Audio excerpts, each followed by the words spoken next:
agriculture on land part, but it also include agriculture, not only agriculture, fishing, mining, forestry, इन सबको मिलाकर domestication of animal, इन सबको मिलाकर क्या होता है, एग्रीकल्चर होता है ना।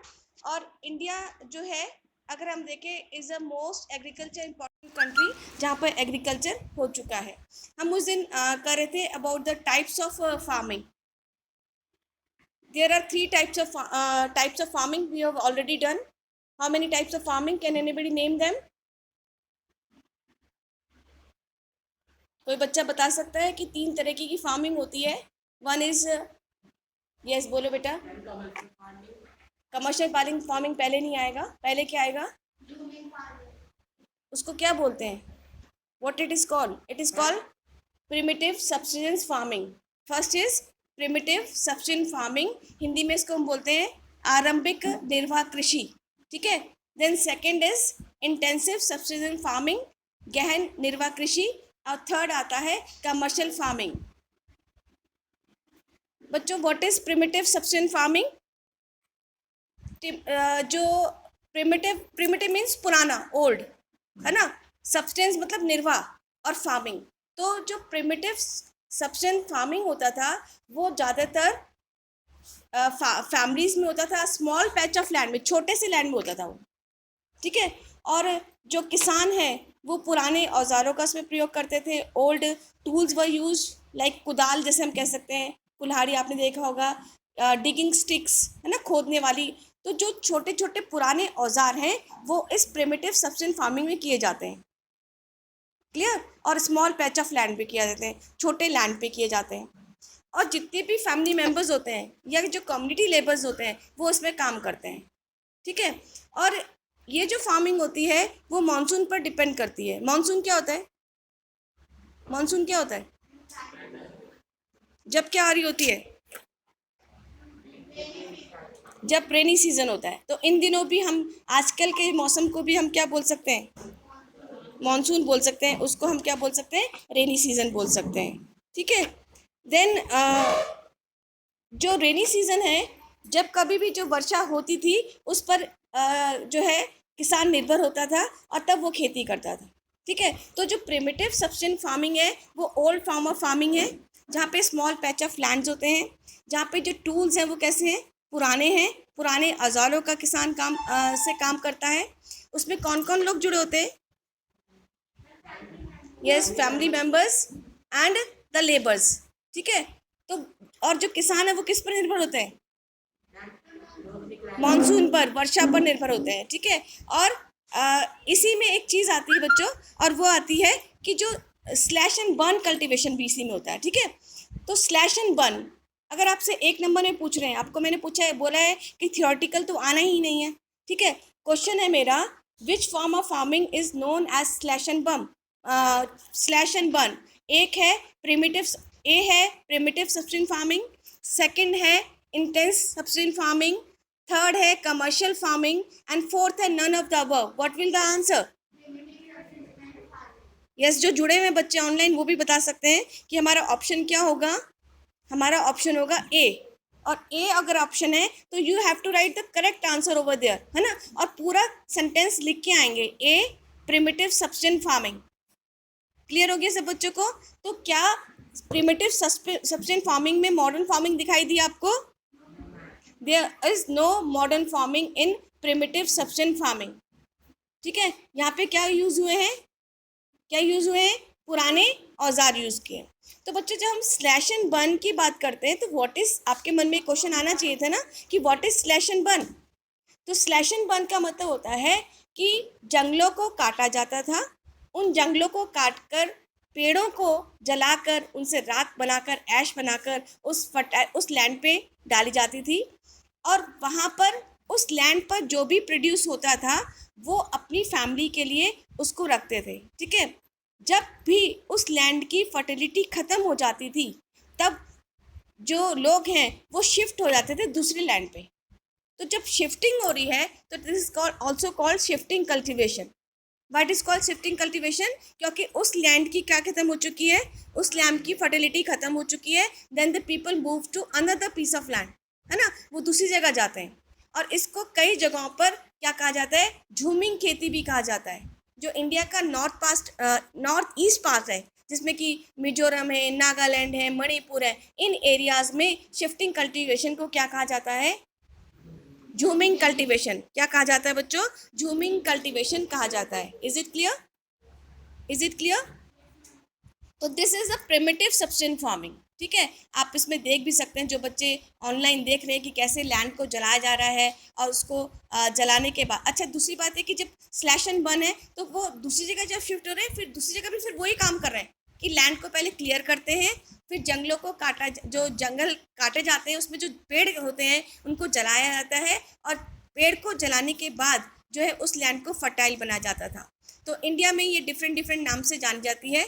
इंडिया के जो नॉर्दर्न ईस्टर्न पार्ट है वो झूमिंग कहलाता है, मणिपुर में ये पैमलू कहलाता है, छत्तीसगढ़ में दीपा कहलाता है, अंडमान निकोबार में दीपा कहलाता है, मध्य प्रदेश में भी ये धरिया नाम से जाना जाता है, आंध्र प्रदेश में पांडा नाम से, उड़ीसा में कोमान या ब्रिंगा, वेस्टर्न घाट में ये कुमारी के नाम से जाना जाता है, राजस्थान में ये वेलर या वाल्टर के नाम से जाना जाता है, हिमालयन बेंड्स में ये खिल, और झारखंड में ये कुरुवा के नाम से जाना जाता है। वर्ल्ड लेवल पे भी ये होता है।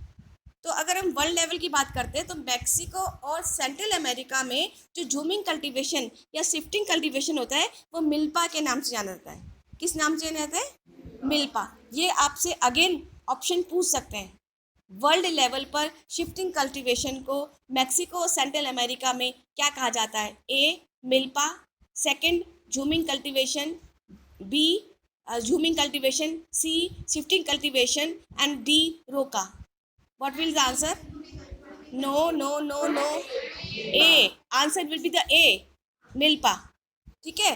देन वेनेजुला में इसको बोला जाता है कोनुका, कोनुको, ब्राज़ील में रोको, सेंट्रल अफ्रीका में मैसोले, देन इंडोनेशिया में ladang, and it is given in a book also, then in Vietnam it is called रे।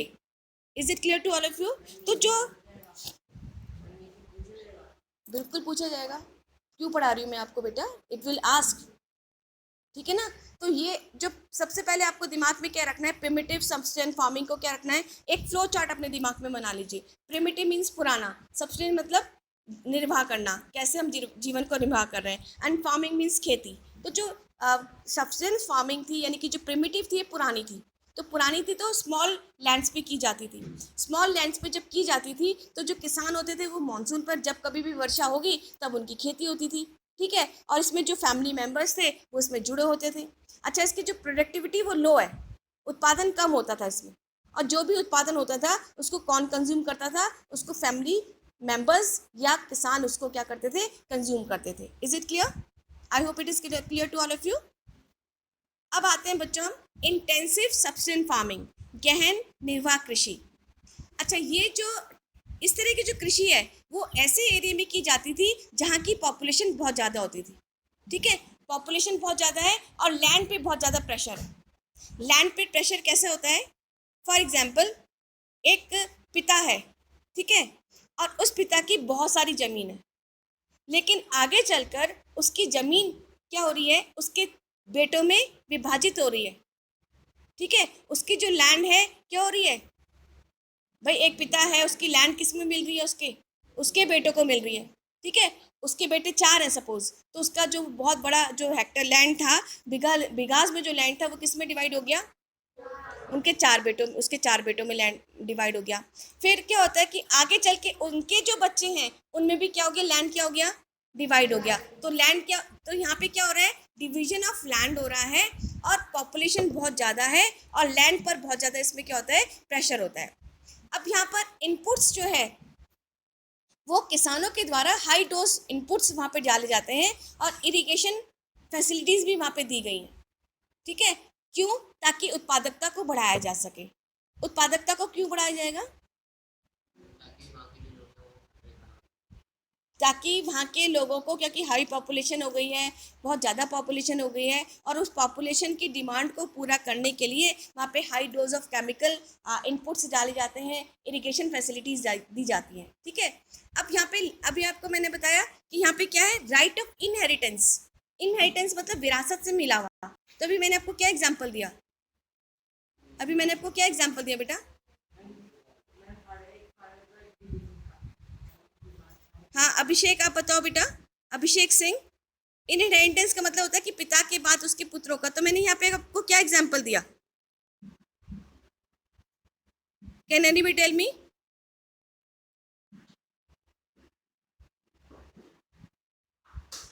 हाँ बताओ।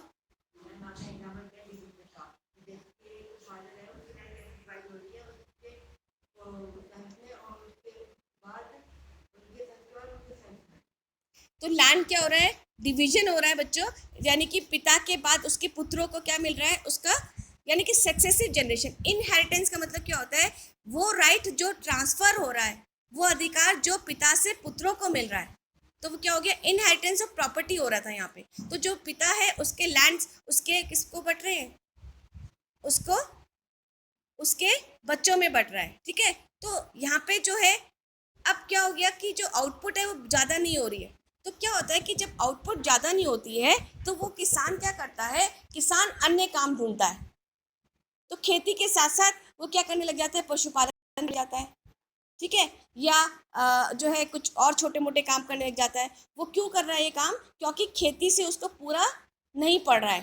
तो जब उसको खेती से पूरा नहीं पड़ रहा है तो वो क्या करेगा? अन्य प्रोफेशंस ढूंढेगा, ठीक है। Thus it is a enormous pressure on agriculture land. तो आपको क्या दिमाग में रखना है? अब कैसे आप इस चीज को याद रखोगे, सबसे बड़ी बात है। अब यहाँ पे जैसे for example primitive substance farming है, ठीक है। तो कैसे याद करना है? पी, पी मीन्स प्रिमिटिव, ठीक है। टी मीन्स ट्रेडिशनल, तो ट्रेडिशनल मतलब पुराने, ठीक है। एम, तो पीटीएम बन गया। पीटीएम आपकी होती है, होती कि नहीं होती है? तो P means primitive, T means traditional, और एम मीन्स मॉनसून। तो किसान, अब आपको याद हो गया पीटीएम। तो प्रिमिटिव सब्सटेंस फार्मिंग में पीटीएम हो रहा है भाई। पीटीएम ये वाला पीटीएम नहीं कि आपके पेरेंट्स आ रहे हैं। पीटीएम मीन्स ये primitive, traditional and monsoon. Primitive means पुराने, ट्रेडिशनल मतलब पुराने औजारों का प्रयोग, और मॉनसून मतलब किसान किस पर निर्भर है? मॉनसून पर निर्भर है, ठीक है। यहाँ पर आप पीटीएमएस भी कर सकते हो। S means slash and burn. Slash and burn का मीनिंग क्या हुआ? हाँ बेटा, पेड़ों को, जंगलों को काट कर लैंड को साफ किया जाता है, फिर उसको जलाया जाता है, उन ट्रीज को जलाया जाता है, फिर लैंड को जो एग्रीकल्चर योग्य बनाया जाता है। तो पीटीएमएस हो गया आपका। ये कौन सा हो गया? पहली वाली, है ना। तो आपका कुछ ना कुछ सोशल साइंस को लर्न करने के कोई ना कोई तरीके होने चाहिए, नहीं तो आप क्या हो जाओ, भूल जाओगे उस चीज़ को, ठीक है। अब हम पढ़ रहे हैं कि जो इंटेंसिव फार्मिंग है उसको आपको कैसे याद करना है? आई मीन्स आपको पता है इंटेंसिव हो गया, और क्या डाल सकते हैं? R, I R. I means intensive, है ना। जहाँ पे क्या बता रहे हैं आप? हाई पॉपुलेशन है, हाई प्रेशर ऑन लैंड है। R means right of inheritance, है ना। तो पिता के बाद उसके पुत्रों में क्या हो रहा है? लैंड बट रहा है, ठीक है। फिर आप इसमें क्या जोड़ सकते हो? हाई प्रेशर है, इसमें ए जोड़ दोगे तो आई टी आर। आप लिख भी रहे हो इस चीज को, आपको याद भी तो रखना है इस चीज को। आई, आई मीन्स इंटेंसिव, ठीक है। Then R means right of inheritance, and A means alternative वो जॉब। तो आई टी आर हो गया। ये क्या हो गया? ये आई टी आर, इंटेंसिव, ठीक है। देन आर, आर क्या हो गया?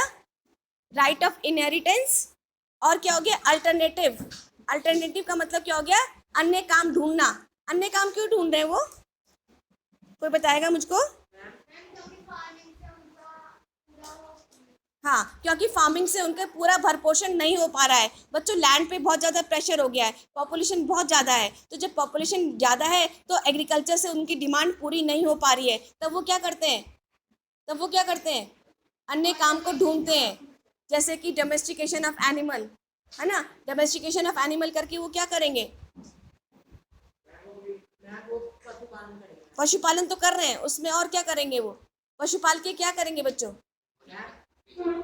उनके दूध निकाल के उनका बेचेंगे, मिल्क प्रोडक्ट बनाएंगे, है ना। और क्या होगा?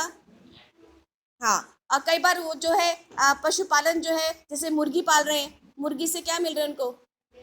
अंडे मिल रहे हैं, या आगे अगर पोल्ट्री फार्म कर रहे हैं तो चिकन आगे जो है उसका मीट भी बेच सकते हैं। तो वो क्यों कर रहे हैं? बिकॉज उनकी इनकम बहुत ज़्यादा जनरेट नहीं हो रही है। कहाँ से? एग्रीकल्चर से बहुत ज़्यादा इनकम जनरेट नहीं हो रही है, और वो क्या कर रहे हैं? वो अन्य काम कर रहे हैं। क्लियर हो गया? Now will come to commercial farming. तीसरे वाले पे आ रहे हैं, कमर्शियल फार्मिंग। कमर्शियल, कमर्शियल मतलब होता है ट्रेड, ठीक है। फार्मिंग मीन्स खेती। तो ऐसी खेती जिससे मुनाफा कमाया जा सकता है, जिससे प्रॉफिट लिया जा सकता है, उसको हम क्या बोलते हैं? Commercial farming. बच्चों आपको पता है कि जो हमारे यहाँ कमर्शियल फार्मिंग है वो किसके टाइम पे आ गई थी? ब्रिटिशर्स के टाइम पे आ गई थी। आपने क्लास, जब आप क्लास 11th में 9th में होंगे तो आपने पढ़ा था प्लांटेशन। एक वर्ड आया होगा प्लांटेशन, बागान, है ना। तो बच्चों जब ब्रिटिशर्स इंडिया में आए तो उन्होंने देखा कि भाई उन्होंने सिटीज़ पे अपना कब्जा कर लिया था ब्रिटिशर्स ने, ठीक है। और इंडिया से वो किसी न किसी रूप में पैसा कमाना चाहते थे। तब उन्होंने इंडिया के जंगलों को देखा और उनको ये लगा कि भाई ये जंगल तो ऐसे ही पड़े हुए, इसका कोई यूज़ नहीं हो रहा है। और वो ज़्यादा से ज़्यादा क्या कमाना चाहते थे? इंडिया से पैसा कमाना चाहते थे, प्रॉफिट कमाना चाहते थे। उन्होंने क्या करना शुरू किया? इंडिया के उस फॉरेस्ट एरिया को काटना शुरू कर दिया। जंगलों को क्या करना शुरू कर दिया? काटना शुरू कर दिया। और जब जंगलों को काटा तो उन्होंने वहाँ पे अपना इन्वेस्टमेंट करना शुरू कर दिया, पैसा लगाना शुरू कर दिया, खेती शुरू कर दी, और वहाँ शुरू किया गया प्लांटेशन। प्लांटेशन का मतलब होता था an area where the single crop was grown. तो वो केवल एक ही क्रॉप वहाँ पे लगाते थे। जैसे कि असम है, Assam is known for what? T, है ना, चाय के लिए जाना जाता है। तो जो असम है, जो चाय के लिए जाना जाता है, वहाँ पर सिंगल क्रॉप ग्रोइंग क्यों हुआ? केवल किस लिए? उस चाय को आगे बेचा जाएगा और उस चाय से फॉरेन कंट्रीज में बेचा जाएगा, उसको इंडिया से एक्सपोर्ट किया जाएगा। तो जो इंडिया से जब उसको एक्सपोर्ट किया जाएगा उसमें क्या आएगा? रिटर्न आएगा। तो उसको हम क्या बोलते हैं? कमर्शियल फार्मिंग या प्लांटेशन। समझ आ गया? अब बच्चों जब किसान हैं, नेचुरली रिच पीपल ही इसको कर रहे हैं, जो अमीर किसान है उसको ही लगा रहे हैं, ठीक है। तो जो अमीर किसान है वो अपनी खेती में मॉडर्न टेक्निक यूज़ करेगा।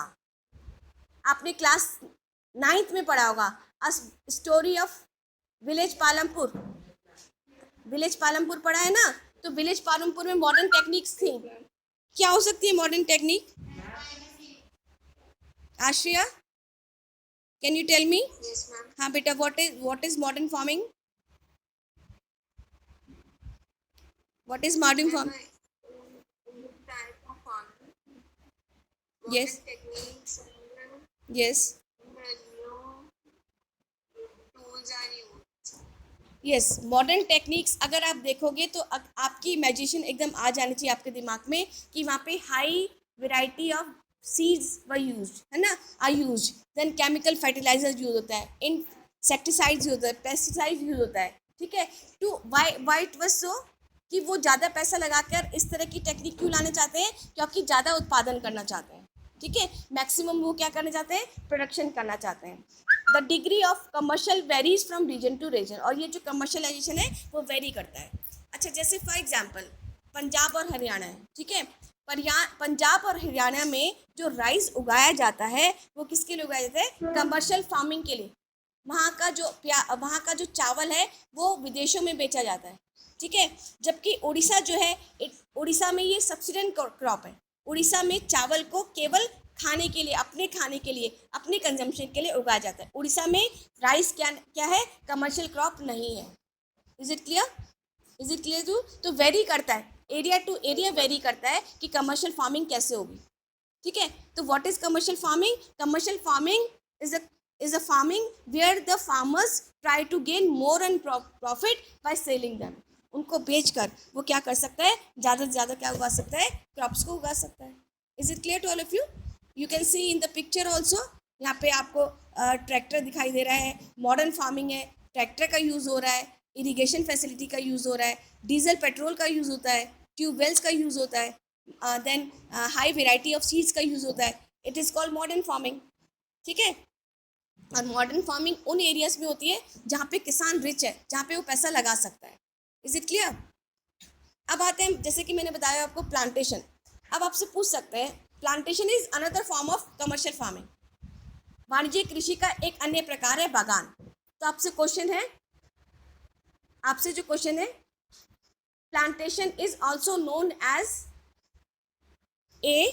Ma'am commercial farming. अब बेटा अभी मैं ऑल्टरनेटिव पूछ रही हूँ, I am asking you MCQs, wait wait. आपसे मैंने पूछा plantation is another form of agriculture dash A. A है आपका सिंपल फार्मिंग, बी है आपका इंटेंसिव फार्मिंग, सी है आपका कमर्शियल फार्मिंग, डी है आपका none of the above. What will the answer? Ma'am C. Yes, answer will the C, that is the commercial farming, है ना। तो हर चीज को आपको याद करना है। तो आपको ये याद रखना है कमर्शियल फार्मिंग के साथ सी एंड पी है। C means commercial, P means plantation, ठीक है। ऊपर वाले में हमने क्या पढ़ा था? सबसे पहले पी प्रिमिटिव में PTM विद एस, है ना, PTMS। देन हमने पढ़ा इंटेंसिव में क्या बताया था मैंने? IRA,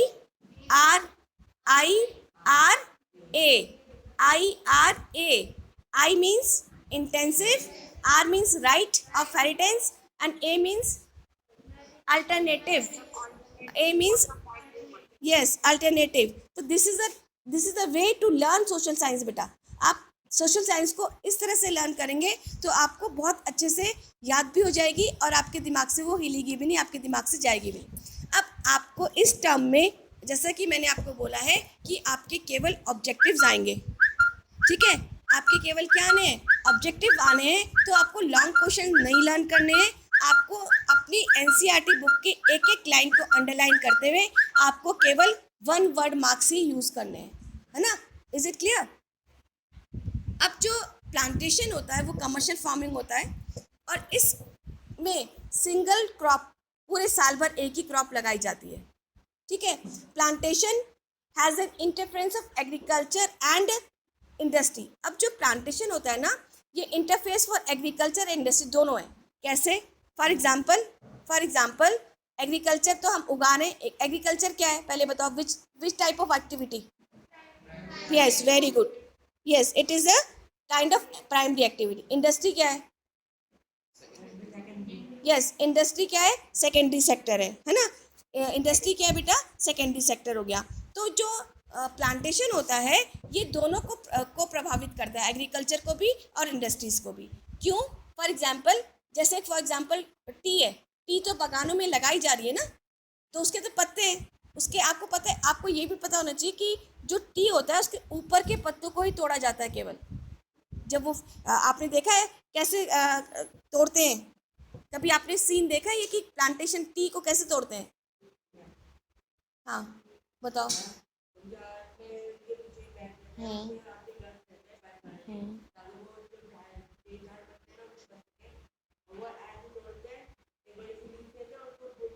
यस, हाँ, यस। तो आपने देखा हर चाय पत्ती पे CTC भी लिखा रहता है ना। अगर आप देखेंगे चाय पत्ती पे CTC रखा रहता है, that is for crush T and leaves, ऐसे कुछ है उसका मीनिंग है। तो CTC उस चाय पत्ती पे लिखा रहता है। तो वो चाय पत्ती बेटा जब वो ग्रीन है तो वो प्राइमरी एक्टिविटी है। आपको क्या दिमाग में रखना है? 2 तरीके से याद रखना है कि प्राइमरी और सेकेंडरी कैसे। एग्जाम्पल हम ले सकते हैं, जो आपका टी है, चाय पत्ती है, जब वो गीली होती है, जब वो पत्तों के रूप में, तो वो प्राइमरी एक्टिविटी होगी। और जो वो ब्लैक है जो आपके घरों में यूज़ होती है, तब वो क्या हो जाती है? वो सेकेंडरी सेक्टर हो गया, क्योंकि वो इंडस्ट्रीज में जाकर उसको सुखाकर उसको बनाया गया है, ठीक है। तो इस तरह से जो प्लांटेशन होता है बेटा, it is helpful for both for agriculture as well as for the industries, ठीक है। अब जैसे प्लांटेशन है, tea plantation in Assam and north Bengal, coffee plantation in Karnataka, banana plantation in south part of India, rubber plantation in Kerala, bamboo plantation in northeast India are some important crops in grown in India। तो आपको ध्यान रखना है tea plantation कहाँ है?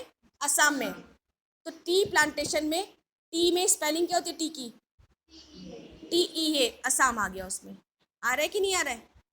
आपको कैसे ध्यान रखना है कि भाई आपको याद रखना है भाई चाय पत्ती कहाँ ज़्यादा होती है, तो कहाँ ग्रोन हो रही है? असम में। और टी की स्पेलिंग में ऑलरेडी क्या है? ए है। Is it clear? Then coffee है, coffee is in Karnataka. Coffee कहाँ होती है? कर्नाटक में होती है।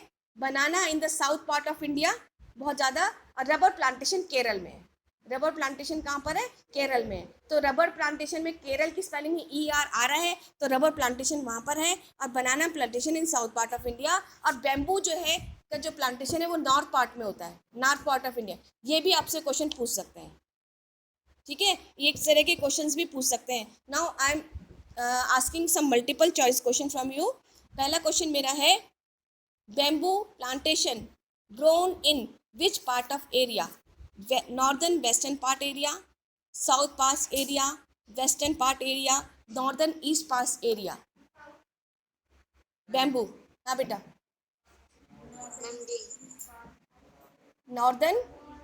नॉर्दर्न ईस्टर्न पार्ट में बैम्बू प्लांटेशन है।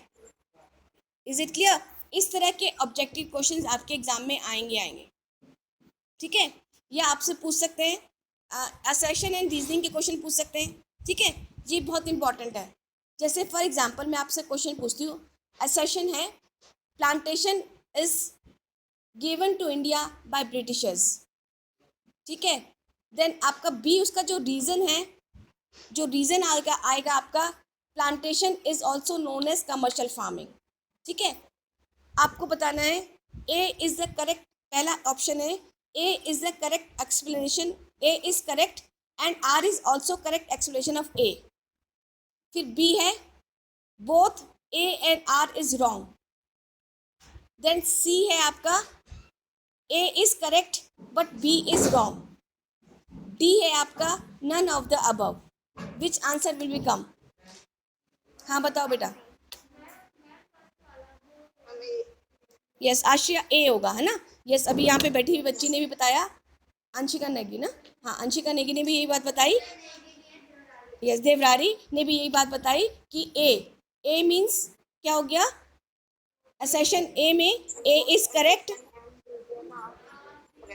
Yes, B is the explanation of A, B is the explanation of ए।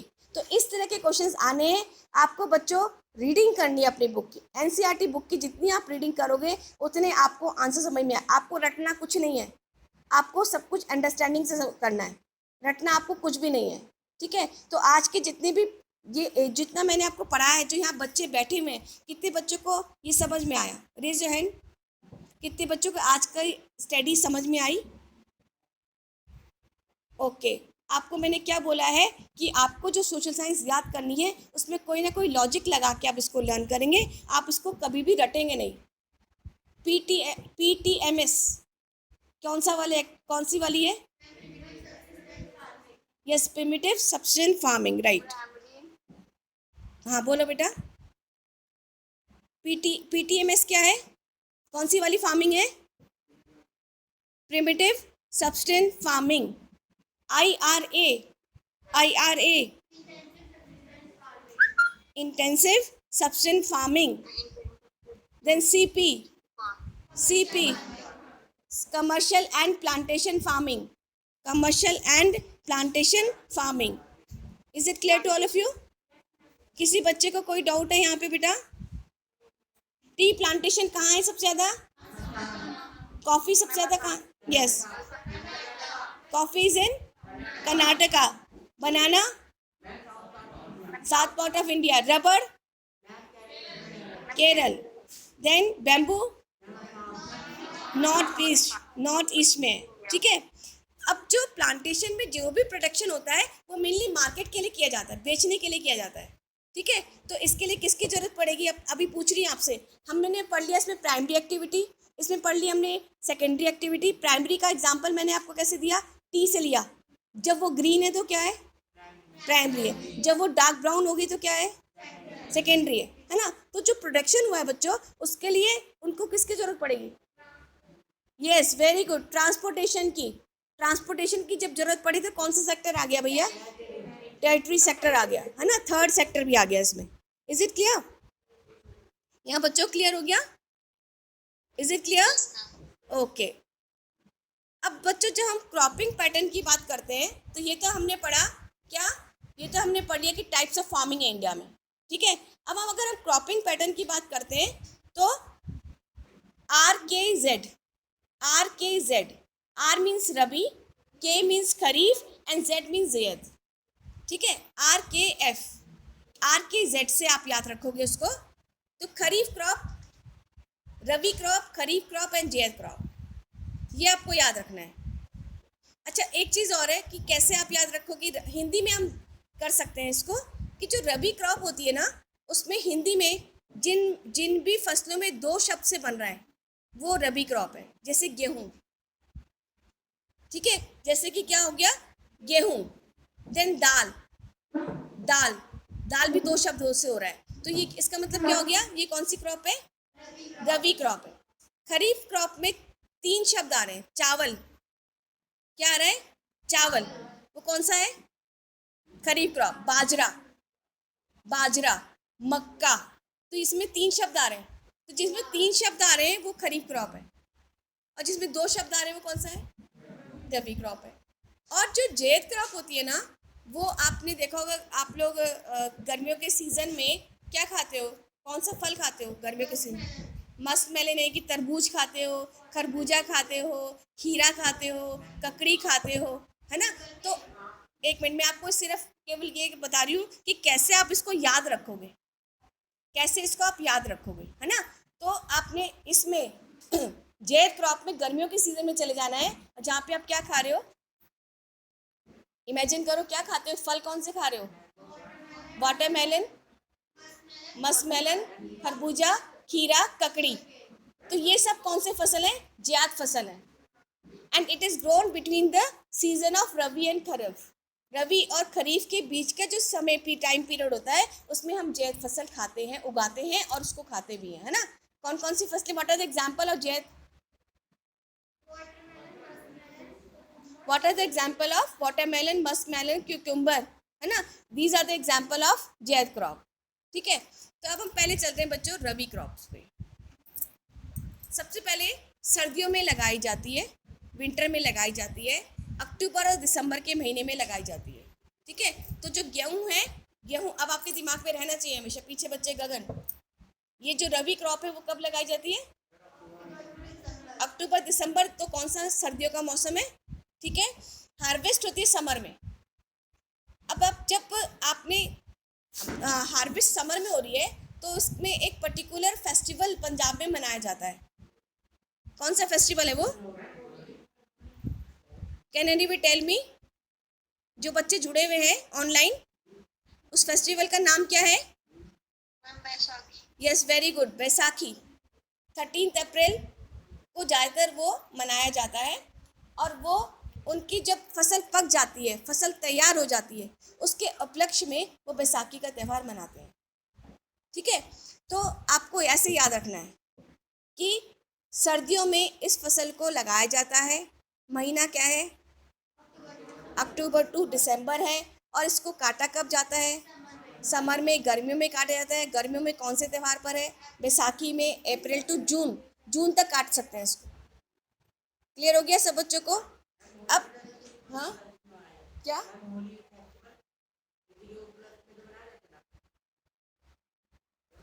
होली तो मार्च में आई थी, ये फसल कब कट रही है, अप्रैल में कट रही है, तो कैसे हो जाएगा, फसल कब कट रही है, महीना कौन सा है, अप्रैल में कभी होली होती है, नहीं होती ना, मार्च में तो होली हो जाती है, तो अप्रैल के महीने में। ठीक है, पर्टिकुलरली बैसाखी जो पंजाब में सेलिब्रेट होता है, वो इसी फसल से रिलेटेड होता है। कौन सी क्रॉप से, हम कौन सी क्रॉप की बात कर रहे हैं, रबी क्रॉप की बात कर रहे हैं। ठीक है, अब इसमें जो इम्पोर्टेंट जो इसकी क्रॉप्स हैं वो कौन कौन सी, वीट है, बारले यानी कि जौ है, मटर है, देन ग्राम यानी कि दालें हैं, मस्टर्ड है, सरसों है। ठीक है, इसको एग्जाम्पल आपसे पूछ सकते हैं एग्जाम में। अब आपसे मैं ऑप्शन पूछ रही हूँ, wheat and barley are the example of which crop, A kharif crop, B rabi crop, C zaid crop and D none of the above. Answer will be the, जो ऑनलाइन जुड़ा है बच्चा कोई बता सकता है what will the answer, Ashriya you got the answer question, Ashriya best, Garima क्या answer होगा इसका,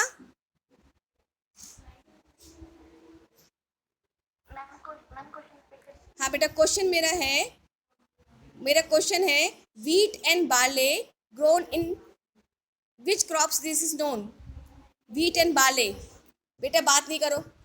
ऑप्शन ए है खरीफ क्रॉप, ऑप्शन बी है जियत एंड सी है रवि एंड डी है none of the above. What will the answer? Option option C. Option C will be the answer. ठीक है। अब ये जो क्रॉप्स हैं वो कौन कौन से स्टेट्स में उगाई जाती है? Punjab, Haryana, Himachal Pradesh, Jammu Kashmir, Uttarakhand, western Uttar Pradesh. Main rabi crop wheat producing the states, है ना। तो ज़्यादातर जो रबी क्रॉप्स हैं जहाँ पे वीट उगता है इन स्टेट्स में। Is it clear to all of you? Is it clear? तो आप पिक्चर में जो बच्चे ऑनलाइन जुड़े हैं वो वीट की पिक्चर, मस्टर्ड और पीस को आप देख सकते हो, जो कि हमारी रबी क्रॉप्स है। और रबी क्रॉप्स के लिए हैवी बहुत ज़्यादा वर्षा ड्यूरिंग विंटर सीजन, इसलिए ये विंटर सीजन में इसको उगाया जाता है।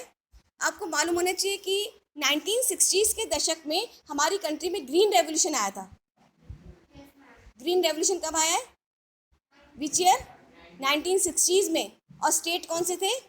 पंजाब एंड हरियाणा, जहाँ पर ग्रीन रेवोल्यूशन का मतलब क्या था? हरित क्रांति आ जाना। हरित क्रांति मतलब सिर्फ ये नहीं कि ग्रीनरी आ जाना, वहाँ पर ज़्यादा से ज़्यादा वीट प्रोडक्शन हुआ है। बहुत ज़्यादा क्या हुआ है? वीट का प्रोडक्शन हुआ है, वीट एंड राइस बोथ। तो इसलिए इसको हम क्या बोलते हैं? ग्रीन रेवोल्यूशन बोलते हैं। ठीक है। तो आई होप आपको सबको समझ में आएगा इस चैप्टर। ओके। आपको ये वीडियो, आपकी वीडियो रिकॉर्डिंग आपको गूगल क्लासरूम में सेंड कर दी जाएगी। आप उसको ध्यान से देखेंगे और आपको ये चैप्टर आसानी से समझ में आ जाएगा। आपको बेटा क्वेश्चन आंसर्स को क्या करना है? आपको लंबे आंसर तो याद ही नहीं करने ना इसमें। कैसे आंसर याद करने हैं? MCQs, case assertion and reasoning and case studies. आपको केवल वैसे लर्न करना है। Is it clear? Okay okay, bye बच्चों। हाँ बेटा।